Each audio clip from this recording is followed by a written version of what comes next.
Hello friends, welcome to my channel. जय जगन्नाथ सांग मैंने आसतु आज आम अगस्ट मसरे आम बगीचारे कौन सब गछ लगे पारिबा से विषय रे मो वीडियोटी करिछि। जदि आपन मन भल लागिवो ताले प्रथम रु शेष जाय देखंतु, देखिके किछि ना किछि गार्डन टिप्स आपन पाई परिबे। आमे प्रथम शीत दिनिया परिबा होछि फूलकोबी। फूलकोबी रो मंजी आनिकी एबेठु चारा प्रस्तुत कर दियंतु। चारा प्रस्तुत करिया पई भलरे माने प्रो ट्रे रे चारा प्रस्तुत करि परिबे किंबा एमती झुड़ी मानकरे भी रखिकरी माटी बाली आ कंपोस्ट तीनटा को मिसेकरी एमती झुड़ी मानकरे भी चारा प्रस्तुत करि परिबे। किंतु दुकान रु किनला बेले मंजी भल बिहनर भल किसमर मंजी किनिक आनिबे। भल किसमर मंजी किनिक आनिकी माटी प्रस्तुत करके एमती चारा प्रथम प्रस्तुत करिवे। चारा एगुड़िक बहुत माने दाम अधिक मंजीर, तेणु आपको आम प्रोट्रे रे चारा प्रस्तुत कले बहुत भल। प्रोट्रे रे चारा प्रस्तुत करने एमती माटी प्रस्तुत करदे। माटी प्रस्तुत करके झुड़ी कि प्रोट्रे रे रखिकी आम चारा प्रस्तुत कर। चारा गुड़िक अति कम 25 रु 30 दिन हो गले आम से गुड़ी को माटी माने जो लगेवा कथा से जगह आम माटी प्रस्तुत करवा। माटी प्रस्तुत करला बेले सदा बेले 50% कंपोस्ट, 20% बाली और 30% माटी 30% माटी देकरी आम माटी आग प्रस्तुत करवा। माटी प्रस्तुत करके एमती झाड़ी करके लगेबे। जदि आप ग्रो बैग लगाउथे ताले ग्रो बैग रे गोटे किंबा दुईटी गछ लगेबे ना। जदि एमती खाली जगह लगाउथे ताले झाड़ी करके लगेबे। झाड़ी करके लगेला बेले गछ को गछ प्राय 30 सेमी लेखा छाड़ी लगेबे। जिते डिस्टेंस रे आ गछ को गछ छाड़ी लगेबे आमर फूलकोबी गछटी सेते बहुत भल हम ना। गछ माटी उर्वर अच्छी, तेणु गछ को गछ छाड़ी लगेले बहुत भल। जो जगार 6 रु 7 घंटा खरा पड़ुथिबो से जगार आपण फूलकोबी गछ लगेबे। फूलकोबी गछ एक आम डिस्टेंस रे लगेथिबा, दुई रे तार को एमती ताकू दी पट माने ये करके माटी देदेबा। कारण एटा अगस्ट मास वर्षा दिन, वर्षा पानी जमिले ता मूल रे बहुत भल नहीं। किंतु हुड़ा करके आम फूलकोबी गछ को सब बेले लगेबा। आ मझिरे मझिरे जिते माटी सुखी जीवो सेतरे किछि लिक्विड फर्टिलाइजर देबे। लिक्विड फर्टिलाइजर करे सोरिष पिड़िया फूलकोबी पे बहुत भल। जदि सोरिष पिड़िया आ किचन कंपोस्ट आ कदली चोपार लिक्विड फर्टिलाइजर आपण पाखे थी ताकू मिसेकरी आम जदि यही फूलकोबी गछरे देबा ताहले से बहुत भल हम। प्राय 50 रु 60 दिन भितर आम फूलकोबी आम बगीचारू तोलिकी खाइबा। ठीक यही प्रोसेस करंतु आपण माने निश्चित सक्सेस हेबे। फूलकोबी परी आमर बंधाकोबी भी आम ये सीजन रे लगे पारिबा। किंतु फूलकोबी माने अति सहज रही जाय थाए ना, कम खर्च रे आम फूलकोबी चाष कर परिबा। तेणु आपण माने जदि बगीचारे फूलकोबी लगेवा चाहूथिबे पॉट रे ताले 15 बाय 12 बाय 15 जो पॉट रहउची से पॉट रे लगांतु। गोटे दुईटा गछ लगांतु, बेसी लगेबेनी। देखिबे गछ रे आम ढेर माने बहुत सुंदर फूलकोबी हम। गोटे कोबीर ओजन प्राय आधा किलो रु किलो भितर हम निश्चित। तेणु यही प्रोसेस रे करंतु, देखिबे आपण फूलकोबी आपण बगीचारू प्राय अक्टोबर मासरू खाइबा आरंभ करदेवे। अगस्ट मासरे यदि चारा प्रस्तुत करेंगे, सेप्टेम्बर मासरे गछ लगेबे, अक्टोबर लास्ट बेलू आपण बगीचारू फूलकोबी तोलिकी खाइबे। फूलकोबी परी बंधाकोबीर भी एमती चारा प्रस्तुत कर दियंतु। बंधाकोबीर एमती चारा प्रस्तुत कर देकी ताकू प्रोट्रे रे चारा प्रस्तुत कले बहुत भल। कारण ये दाम मंजी गुड़िकर दाम अधिक थाए। जदि आम झुड़ी रे प्रस्तुत करवा से बहुत मंजी नष्ट हो जाए थाए। किंतु ये प्रोट्रे रे कले गोटे गोटे मंजी होकर से गछ गुड़िक बहुत भल होता है। चारा गछ गुड़िक आम मझिरे किछि ना किछि फर्टिलाइजर दबा। ये सागरिकार लिक्विड फर्टिलाइजर ये चारा गछ मानक दूसरी। चारा गछ मानक आप सागरिकार जेकोसी लिक्विड फर्टिलाइजर देवे कि बायोएंजाइम आपण पाखे थी बोले ताले बायोएंजाइम भी मझिरे स्प्रे करेंगे। जदि घी कुआरी आ हलदी पत्र हलदीर लिक्विड बायोएंजाइम थी ताले ताको भी गछरे मझिरे देवे। ये चारा गछ गुड़िक माने अल्प अल्प पानी दरकार। तेणु एमती किछि ना किछि फर्टिलाइजर मिसेकरी आम जदि प्रतिदिन सकाळू चारा गछरे सब बेले देवे। कारण सकाळू देले से दिन जाक माटी ओदा रही थाए ना गछ पाई बहुत भल। अगस्ट मासरे वर्षा दिन तेणु आपण जोटी वर्षा पानी पड़ू नथिबो आ लाइट आसुथबो सेठी चारा प्रस्तुत करके रखंतु। आपण चारा 100% माने बहुत भल हम ना आपण बगीचारे लगे पारिबे। एई प्रोसेस रे हम यदि फूलकोबी बंधाकोबी उलकोबी माने गोकली एई प्रोसेस रे हम विभिन्न प्रकार चारा प्रस्तुत करि परिबा। चारा गुड़िक प्राय 15 ରୁ 20 दिन हो गले ताकू आम माटी प्रस्तुत करवा। सब बेले माटी प्रस्तुतिटा पर बेसी ध्यान देवे। जोठी खरा पड़ू 6 ରୁ 7 घंटा आउ से माटी रे 50% खत थी 20% बाली थी आउ 30% माटी थी। एमती माटी प्रस्तुत करके आपण धाड़ी धाड़ी करी गछ लगातु। गछ को गछ डिस्टेंस रहिबो ना धाड़ी धाड़ी करी आपण जदी गछ लगेबे ताले हमर बंधाकोबी भी हम बगीचारे बहुत भल हम। बंधाकोबी होगापाई प्राय 60 ରୁ 70 दिन लगी जाए थाए। तेणु दुई प्रकार माने अच्छी गोटे 16 किसम आ गोटे अधिक दिन माने 70 ରୁ 80 दिन गोटे मंजी थाए आ गोटे 50 ରୁ 60 दिन थाए।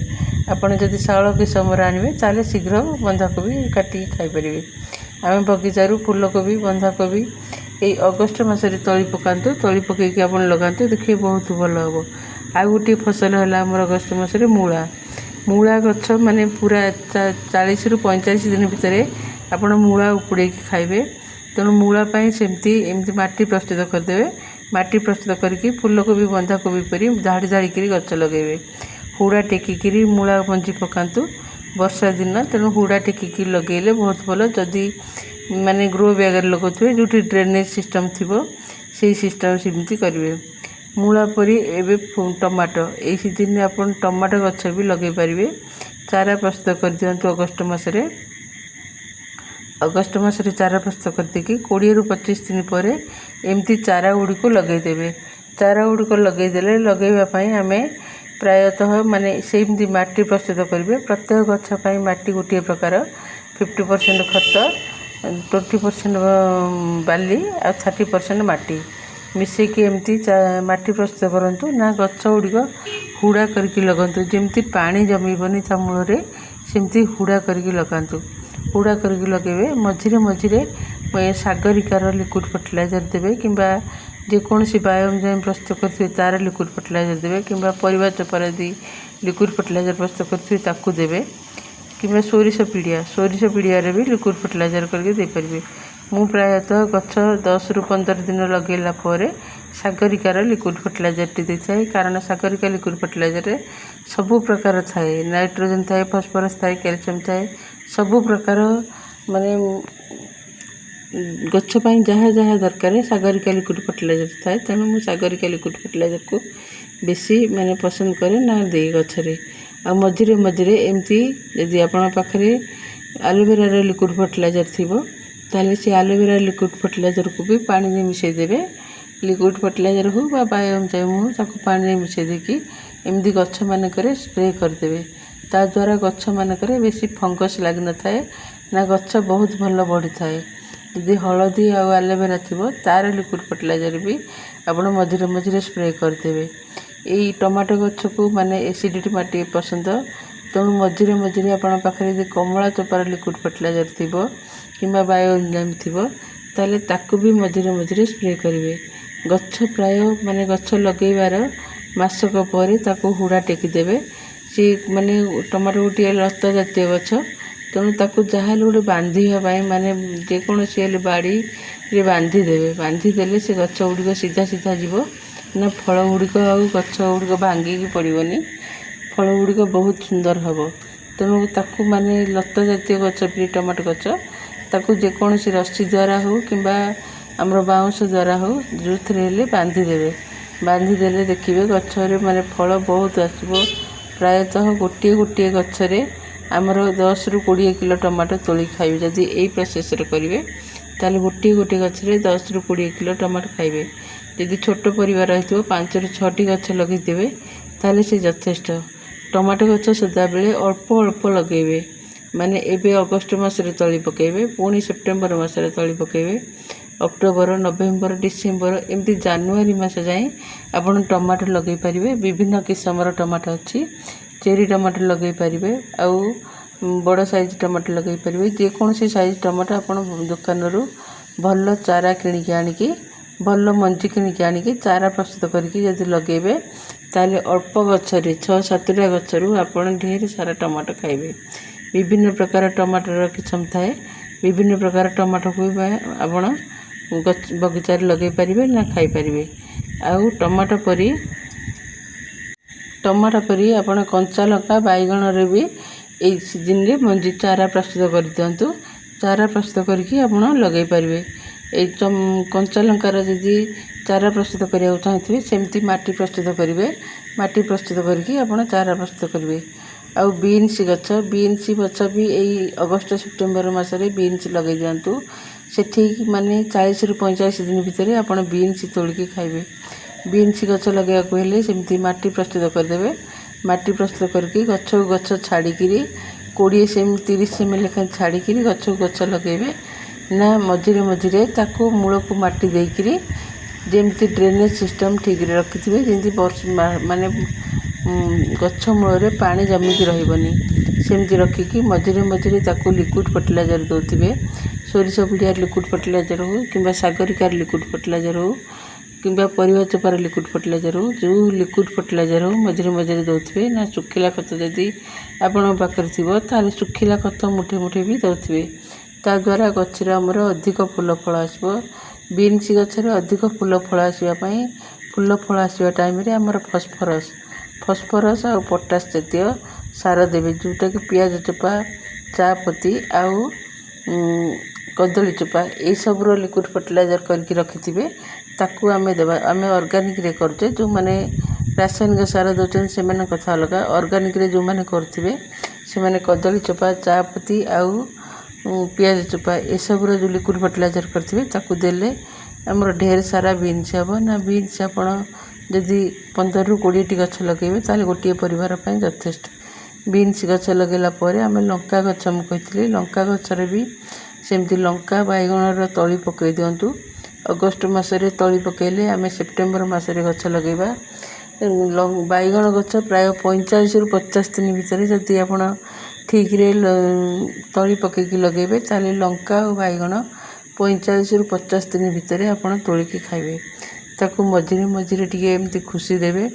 ଯେଉଁଠି 7ରୁ 8 ଘଣ୍ଟା ଖରା ପଡ଼ୁଥିବ ସେଇଠି ଲଗାଇବେ। ଭଲରେ ମାଟି ପ୍ରସ୍ତୁତ କରିଥିବେ। ତାହେଲେ ଆପଣ 7ରୁ 8ଟି ଗଛ ବଗିଚାରେ ଲଗାଇବେ, ତାହେଲେ ଆପଣ ଲଙ୍କା ତୋଳି ମାନେ ବଗିଚାରୁ ଢେର ସାରା ଲଙ୍କା ଖାଇବେ। ଏଇ ପ୍ରୋସେସ୍ରେ ଆପଣ ଅଗଷ୍ଟ ମାସରେ ତ ଆହୁରି ବହୁତ ମାନେ ଗଛ ଲଗାଇବାର ଅଛି। ଯଦି ଲଗାଇବାର ଥିବ ତାହେଲେ ନିଶ୍ଚିତ ଲଗାଇବେ। ଜୟ ଜଗନ୍ନାଥ।